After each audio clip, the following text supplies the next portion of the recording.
The North Pole. Written by Maria. Illustrated by Nathan Pham.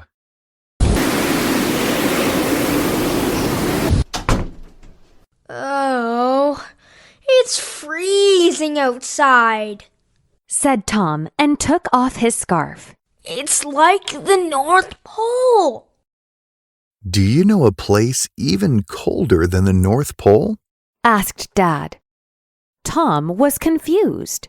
There is a place even further north than the North Pole? He asked.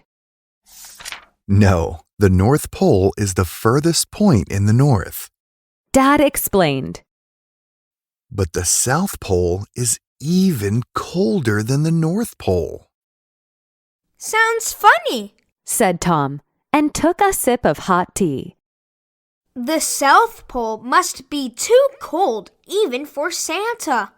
That's why he chose the North Pole for his homeland. Let me tell you something funny. There is no land at the North Pole, only ice and snow floating in the Arctic Ocean. Continued Dad. How fascinating!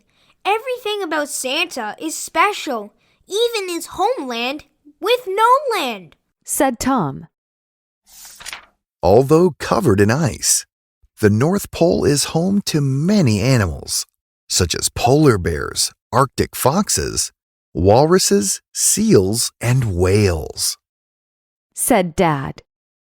What about reindeer? Asked Tom. Well, they don't live in the North Pole, but very close in the Arctic Circle. But there are narwhals, called the unicorns of the sea.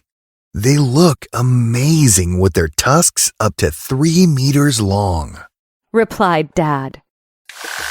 That's not true. Santa's reindeer live there too, Tom said. Since the North Pole is only ice, no people can live there. But people called Inuits live nearby in the Arctic Circle, said Dad. But what about Santa and the elves? They are the most famous residents of the North Pole. Tom was angry. Has anyone ever gone there to check it? The North Pole has always been so fascinating for people. The first person to get there was Ronald Amundsen in 1911. Many people have followed his footsteps, or in his snow prints later, but nobody has ever mentioned seeing Santa's village, explained Dad.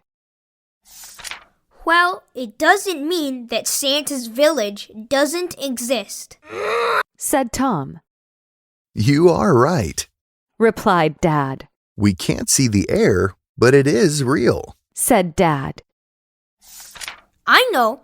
I'm going to the North Pole. I'll be the first person to get there and find Santa, said the boy. Oh, it's so cold, Tom said, and closed the door. Maybe I will write a letter to Santa first. Good luck with that. Dad winked while having a big grin on his face.